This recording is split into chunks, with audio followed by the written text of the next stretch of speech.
आम आदमी पार्टी ने महाराष्ट्र के बीएमसी इंतखाबात के लिए अपना मंशूर जारी किया। आम आदमी पार्टी के लीडर आतिशी ने पार्टी के मुकामी लीडरान के हमरा एक प्रेस कॉन्फ्रेंस में इंतखाबी मंशूर जारी किया। आतिशी ने कहा, मंशूर दिल्ली और पंजाब के साबित शुदा गवर्नेंस मॉडल पर बनाया गया, जिसमें एक तब्दीली के एजेंडे का वादा किया गया है।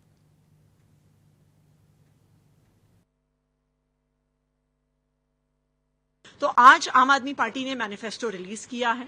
जो मेन मुद्दे, जो मेन गारंटीज हमारी हैं, zero electricity bill, 24/7 water, pothole free roads, high quality education and health care, ये आम आदमी पार्टी, हम सरकार में नहीं भी आए तो अगर हमारे कुछ ही कॉरपोरेटर्स इलेक्ट हुए तो हम जो भी पार्टी सरकार में आएगी उस पर। नए साल की तकरीबात से पहले दिल्ली ट्रैफिक पुलिस ने दारुल हुकूमत में सख्त ट्रैफिक और हिफाजती इंतजामात का ऐलान किया है। Additional commissioner of police Monika Bhardwaj ने पुलिस के इक़दामात से मीडिया को वाकिफ कराया। पे हमारे all over Delhi traffic police के अरेंजमेंट्स रहेंगे। लोग सुरक्षित अपने घर पहुंचे, ये हमारी प्रायोरिटी रहती है। तो ड्रंक एंड ड्राइव के लगभग हमारे 100 के आसपास नाके दिल्ली में रहेंगे। और जो ज्यादा जहां पर लोगों के फुटफॉल एक्सपेक्टेड है, जैसे कि कनॉट प्लेस है, वहां हर साल काफी बड़ी मात्रा में लोग आते हैं। सिमिलरली इंडिया गेट पर भी आते हैं। कनॉट प्लेस में जो उनके तीनों सर्कल हैं वो गाड़ियों के लिए बंद रहेंगे। शाम को 7 बजे से रिस्ट्रिक्शन लग जाएंगी। सऊदी अरब की क़यादत में कायम अरब इत्तेहाद ने एक अहम और हसास कार्रवाई करते हुए यमन में फ़िज़ाई हमला किया है। इत्तेहादी अफवाज का कहना है कि उसकी कार्रवाई में ऐसे हथियारों और जंगी गाड़ियों को निशाना बनाया गया जो इजाज़त के बगैर मुत्तहिद अरब अमारात से आने वाले जहाज़ों के ज़रिए बंदरगाह पर उतारी जा रही थी। खित्ते की सूरत हाल पर पेश तफसीली रिपोर्ट। सऊदी क़यादत में कायम अरब इत्तेहाद ने यमन की मशरक़ी बंदरगाह मुकल्ला पर महदूद फ़िज़ाई कार्रवाई की है। इत्तेहादी अफवाज के मुताबिक इस कार्रवाई का हदफ वो हथियार और जंगी गाड़ियां थीं जो मुत्तहिदा अरब अमारात से आने वाले बहरी जहाज़ों के ज़रिए उतारी जा रही थीं। इस फ़िज़ाई हमले में किसी किस्म का जानी नुकसान नहीं हुआ और कार्रवाई सिर्फ मुकर्ररा अहदाफ तक महदूद रही। इत्तेहादी अफवाज ने एक वीडियो भी जारी की है जिसमें जहाज़ों के लंगर अंदाज होने और हथियारों की मुंतकली के मनाजिर दिखाए गए हैं। सऊदी वज़ारत ख़ारजा ने अपने बयान में कहा है कि ममलिकत की कौमी सलामती एक सुर्ख लकीर है और इस पर कोई समझौता नहीं किया जाएगा। बयान में उम्मीद जाहिर की गई है कि मुत्तहिदा अरब अमारात खलीजी ममालिक के दरमियान ताल्लुकात को महफूज रखने के लिए ज़रूरी इक़दामात करेगा। दूसरी जानिब यमन की सऊदी हिमायत याफ्ता सदारती काउंसिल ने इल्ज़ाम आयद किया है कि एसटीसी को असलहा फराहम करने में मुत्तहिदा अरब अमारात मुलव्वस था। इसके बाद सदारती काउंसिल के सरबराह रशादन अलेमी ने ऐलान किया कि यमन में मौजूद तमाम इमाराती अफवाज 24 घंटों के अंदर मुल्क छोड़ दें। वाज़ेह रहे कि यमन 2014 से खाना जंगी का शिकार है। दिसंबर के अवाइल से जनूबी यमन में सऊदी और इमाराती हिमायत याफ्ता गुरोहों के दरमियान कशीदगी में इजाफे के खदशात जाहिर किए जा रहे हैं। ब्यूरो रिपोर्ट, मुनसिफ टीवी। बांग्लादेश की सियासत से एक बड़ा नाम हमेशा के लिए रुखसत हो गया। बांग्लादेश नेशनलिस्ट पार्टी के सरबराह और मुल्क की पहली खातून वज़ीर आज़म खालिदा ज़िया 80 बरस की उम्र में तवील अलालत के बाद इंतकाल कर गई। पेश तफसीली रिपोर्ट। साबिक वज़ीर आज़म और बांग्लादेश नेशनलिस्ट पार्टी की सरबराह खालिदा ज़िया तवील इलालत के बाद 80 बरस की उम्र में इंतकाल कर गईं। पार्टी ज़राए के मुताबिक वो जिगर के आर्जे में मुब्तला थीं और काफ़ी अरसे से अस्पताल में ज़ेरे इलाज थीं। गुज़िश्ता रोज़ डॉक्टरों ने उनकी हालत को इंतहाई तशवीशनाक करार दिया था। मेडिकल बोर्ड के रुकन डॉक्टर ज़ियाउल हक ने बताया कि खालिदा ज़िया को लाइफ सपोर्ट पर रखा गया था और उन्हें बाकायदगी से डायलिसिस दिया जा रहा था। डॉक्टरों के मुताबिक डायलिसिस रोकने की सूरत में उनकी हालत मज़ीद बिगड़ जाती थी, जबकि ज़्यादा उम्र और मुतअद्दिद पेचीदा बीमारियों के बायस मौसर इलाज मुमकिन न रहा। रिपोर्ट्स के मुताबिक खालिदा ज़िया को 23 नवंबर को दिल और फेफड़ों में इन्फेक्शन के बायस अस्पताल मुंतकिल किया गया था, जहां उन्हें वेंटिलेटर पर भी रखा गया। तवील इलाज के बावजूद उनकी सेहत में बेहतरी ना आ सकी। खालिदा ज़िया बांग्लादेश की पहली खातून वज़ीर आज़म थीं। उन्होंने 1991 से 1996 और फिर 2001 से 2006 तक मुल्क की वज़ारत उज़्मा के फ़राइज़ अंजाम दिए। वो बांग्लादेश के साबिक़ सदर ज़ियाउर रहमान की अहलिया थीं और मुल्क की सियासत में एक नुमाया और असरअंगेज़ किरदार की हामिल रहीं। सियासी करियर के दौरान उन पर करप्शन के इल्ज़ामात भी आयद हुए और 2018 में उन्हें बदनवानी के एक मुकदमे में क़ैद की सज़ा सुनाई गई। انہیں بیرون ملک علاج کی اجازت نہیں دی گئی، تاہم شیخ حسینہ کی حکومت کے خاتمے کے بعد انہیں رہا کر دیا گیا تھا۔ عبوری رہنما محمد یونس نے خالدہ ضیاء کے انتقال پر کہا کہ بنگلہ دیش ایک عظیم رہنما سے محروم ہو گیا ہے۔ ان کے مطابق خالدہ ضیاء کی غیر سمجھوتا قیادت نے ملک کو بارہا غیر جمہوری حالات سے نکالنے میں کردار ادا کیا۔ معزول وزیر اعظم شیخ حسینہ نے بھی سوشل میڈیا پر جاری بیان میں خالدہ ضیاء کے انتقال پر اظہار افسوس کیا ہے۔ اگرچہ وہ دوبارہ اقتدار میں نہ آ سکیں، مگر وہ بنگلہ دیش کی تاریخ میں ایک مضبوط، بااثر اور یادگار سیاسی رہنما کے طور پر یاد رکھی جائیں گی۔ بیورو رپورٹ، منصف ٹی وی۔ وزیر خارجہ ڈاکٹر ایس جے شنکر بدھ کو ڈھاکہ میں بنگلہ دیش کے سابق وزیر اعظم اور بی این پی کی چیئرپرسن خالدہ ضیاء کے آخری رسومات میں شرکت کریں گے۔ خالدہ ضیاء کا طویل علاج کے بعد ڈھاکہ کے ایک اسپتال میں انتقال ہوا۔ وزارت خارجہ نے منگل کو ایک پریس ریلیز میں کہا کہ وزیر خارجہ ایس جے شنکر خالدہ ضیاء کی آخری رسومات میں حکومت ہند اور عوام کی نمائندگی کریں گے۔ پیش ہے تفصیلی رپورٹ۔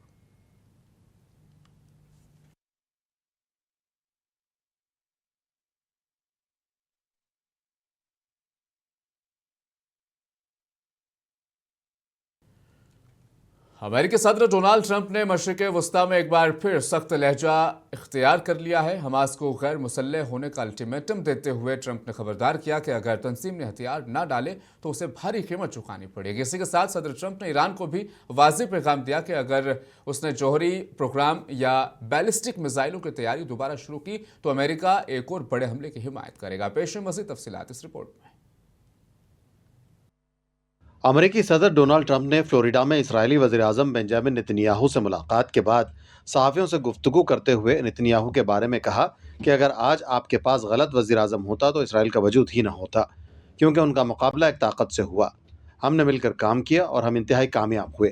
اس طرح ٹرمپ نے اسرائیلی وزیر اعظم سے ملاقات میں ان کی بھرپور ستائش کی۔ ٹرمپ نے پھر ایک مرتبہ دعویٰ کیا کہ انہوں نے ہی ہندوستان اور پاکستان کے درمیان ہونے والی ممکنہ جنگ کو روک دیا۔ صدر ٹرمپ نے دعویٰ کیا کہ اسرائیل غزہ فائر بندی معاہدے پر اپنی ذمہ داریاں پوری کر رہا ہے، جبکہ حماس تاخیر اور خلاف ورزیوں کے مرتکب ہو رہی ہے۔ ان کے مطابق اسرائیلی فوج کی غزہ کی بڑے حصے میں موجودگی کے باوجود حماس کنٹرول بڑھانے اور غیر مسلح نہ ہونے کی کوشش کر رہی ہے۔ اس پریس کانفرنس میں امریکی صدر ڈونالڈ ٹرمپ نے ایران کو ایک بار پھر سخت دھمکی دیتے ہوئے کہا کہ اگر ایران نے جوہری تنصیبات کی تعمیر یا اپنے جوہری پروگرام کو دوبارہ بحال کرنے کی کوشش کی تو امریکہ فوری اور بھرپور کارروائی کی حمایت کرے گا۔ صدر ٹرمپ نے کہا کہ امریکہ کے پاس اطلاعات ہیں کہ ایران ایک بار پھر جوہری تنصیبات تعمیر کرنے کی کوشش کر رہا ہے۔ ان کے مطابق اگر ایران نے یہ عمل جاری رکھا تو اس پر قیامت برپا کر دی جائے گی۔ صدر ٹرمپ نے کہا کہ ایران کو کسی معاہدے پر آ جانا چاہیے تھا، لیکن اگر اس نے جوہری پروگرام بحال کرنے کی کوشش کی تو امریکہ کے پاس اسے تباہ کرنے کے سوا کوئی اور راستہ نہیں بچے گا۔ اسرائیلی وزیر اعظم بنیامن نیتنیاہو سے ملاقات کے حوالے سے صدر ٹرمپ نے بتایا کہ دونوں رہنماؤں کے درمیان 5 اہم امور پر تفصیلی بات چیت ہوگی۔ ان کے مطابق غزہ منصوبے کے دوسرے مرحلے کے جلد آغاز کی امید ہے اور غزہ کی تعمیر نو کا عمل بھی آئندہ دنوں میں شروع ہونے جا رہا ہے۔ صدر ٹرمپ نے واضح کیا کہ امریکہ اسرائیل کی حمایت جاری رکھے گا۔ بیورو رپورٹ، منصف ٹی وی۔ روس نے الزام عائد کیا ہے کہ یوکرین نے صدر ولادیمیر پوتن کی رہائش پر درجنوں ڈرون استعمال کرتے ہوئے حملے کیے گئے، جبکہ یوکرین نے اس دعوے کو مکمل طور پر جھوٹا قرار دیتے ہوئے کہا کہ یہ امن مذاکرات کو ناکام بنانے کی کوشش ہے۔ یہ الزامات ایسے وقت میں سامنے آئے ہیں جب جنگ کے خاتمے کے لیے مذاکرات ایک نازک مرحلے میں داخل ہو چکے ہیں۔ پیش ہے تفصیلی رپورٹ۔ روس کے صدر ولادیمیر پوتن کی رہائشگاہ پر درجنوں ڈرون حملے کیے جانے کی سنسنی خیز اطلاع سامنے آئی ہے۔ روسی وزیر خارجہ سرگئی لاوروف نے بتایا کہ اتوار کی رات سے پیر کی صبح تک شمالی روس کے نووگروڈ علاقے میں باقی پوتن کی رہائشگاہ کو نشانہ بنانے کے لیے 91 طویل فاصلے تک مار کرنے والے ڈرون داغے گئے، جنہیں روسی فضائی دفاعی نظام نے تباہ کر دیا۔ روس کا کہنا ہے کہ حملوں میں کوئی جانی یا مالی نقصان نہیں ہوا، تاہم لاوروف نے ان کارروائیوں کو ریاستی دہشت گردی قرار دیا۔ انہوں نے کہا کہ اس واقعے کے بعد روس امن مذاکرات میں اپنی پوزیشن پر نظر ثانی کرے گا، جبکہ جوابی کارروائی کے لیے اہداف کا انتخاب بھی کر لیا گیا ہے۔ دوسری جانب یوکرین نے روسی دعوے کو سختی سے مسترد کر دیا ہے۔ یوکرینی صدر زیلنسکی نے ان الزامات کو مکمل طور پر من گھڑت قرار دیتے ہوئے کہا کہ ماسکو امن عمل کو ناکام بنانے اور یوکرین پر حملوں کو تیز کرنے کی تیاری کر رہا ہے۔ یہ تنازع ایسے وقت سامنے آیا ہے جب یوکرینی صدر امریکی صدر ڈونلڈ ٹرمپ سے ملاقات کے بعد امن مذاکرات میں پیش رفت کی بات کر رہے تھے۔ यूक्रेन का कहना है कि वो अमरीकी तैयार करदा अमन मंसूबे के 90% नुकात पर मुत्तफ़िक हो चुका है, जिनमें जंग के बाद सिक्योरिटी ज़मानतें भी शामिल हैं। ताहम इलाकाई मामलात पर इख्तलाफात बरकरार है। वाज़े रहे कि रूस ने फरवरी 2022 में यूक्रेन पर हमला किया था, जिसका मकसद मुल्क को गैर अस्करी बनाना और नीटो की तौसीक को रोकना बताया गया था। दूसरी जानिब यूक्रेन और उसके यूरोपीय इत्तेहादी इस जंग को बिला जवाज़ और गैर कानूनी करार देते हैं और इसे दूसरी जंग अज़ीम के बाद यूरोप की सबसे बड़ी और मुहलिक जंग करार दिया जा रहा है। ब्यूरो रिपोर्ट, मुनसिफ टीवी। दुनिया भर में साल 2025 के दौरान कई तनाज़ात ने सर उठाया, कई जंगें दोबारा भड़क उठी, लेकिन एक ऐसी जंग रही जिसने आलमी ज़मीर को झंझोड़ कर रख दिया। जंग कभी रुकती नजर नहीं आई, कभी मजीद फैल गई और कभी अमन की एक कमज़ोर उम्मीद दिखाकर फिर अंधेरे में गुम हो गई। गजा जंग 2025 में अपने तीसरे साल में दाखिल हुई और तबाही, हलाकत ने और इंसानी अलमिया इस कदर संगीन कि तारीख में इसकी मिसाल नहीं मिलती। आप देखिए इस हवाले से इस तफसीली जायजा रिपोर्ट को। मुझे दीजिए इजाजत, बने रहें मुनसिफ टीवी के साथ।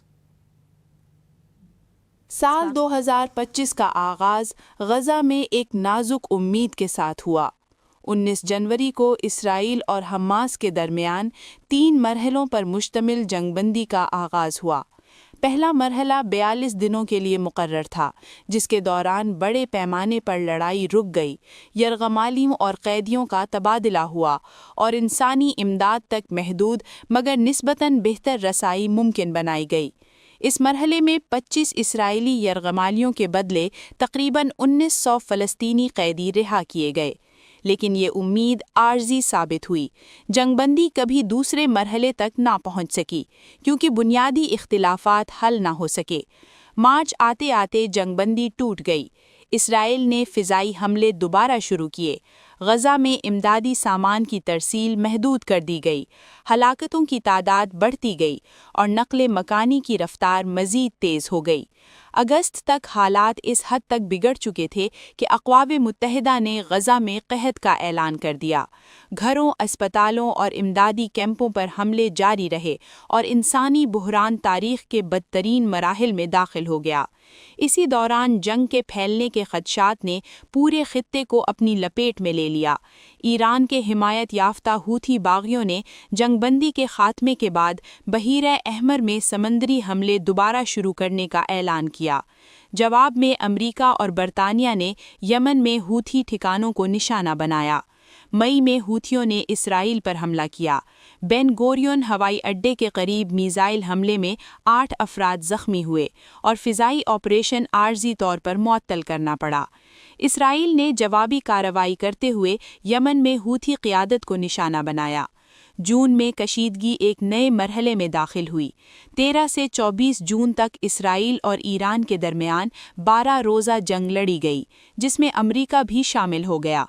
अगरचे जंगबंदी के ज़रिए लड़ाई ख़त्म हुई, लेकिन खित्ते में तनाव बरकरार रहा। सितंबर में एक और बड़ा बुहरान सामने आया, जब इसराइल ने कतर के दारुल हुकूमत दोहा में हमास के रहनुमाओं को निशाना बनाया। इस हमले में एक कतरी सिक्योरिटी अफसर समेत 6 अफराद हलाक हुए, जिससे शदीद सिफारती बुहरान पैदा हुआ। इसराइल के करीबी इत्तेहादी अमरीका ने भी इस कार्रवाई पर तनकीद की। बाद-अज़ां वज़ीर-ए-आज़म नेतन्याहू ने माज़रत करते हुए मुज़ाकरात का रास्ता दोबारा खोला। 10 अक्टूबर को अमरीका की जानिब से पेश किए गए 20 नुकाती फ्रेमवर्क के तहत एक बाज़ाब्ता जंगबंदी तय पाई, जिसका मकसद मजबूत और देरपा अमन का क़याम बताया गया। दिसंबर तक एक जिंदा बच जाने वाले इसराइली यरगमाली के अलावा बाकी तमाम को रिहा कर दिया गया, जबकि हलाक होने वालों की लाशें भी हवाले की गईं। ताहम जंगबंदी अब भी नाजुक है, खिलाफ वर्जियों का सिलसिला जारी है और गजा के जंग के बाद के मुस्तकबिल पर इख्तिलाफात बरकरार हैं। नवंबर में अक़वाम मुत्तहिदा ने जंग के बाद गजा में बैनुल-अक़वामी स्टेबलाइजेशन फोर्स की तैनाती की हिमायत की, लेकिन हमास ने इस तजवीज़ को मुस्तरद कर दिया। आदाद व शुमार खुद एक अलमिया है। अगस्त 2025 के आगाज़ तक इसराइल के 20 माह तवील हमले में 70,000 से ज़ायद फ़लस्तीनी शहीद हो चुके हैं, जबकि इसराइली हलाकतों की तादाद 1700 से तजावुज़ कर गई, जिनमें 7 अक्टूबर 2023 के हमले में मारे गए 1200 अफराद शामिल हैं।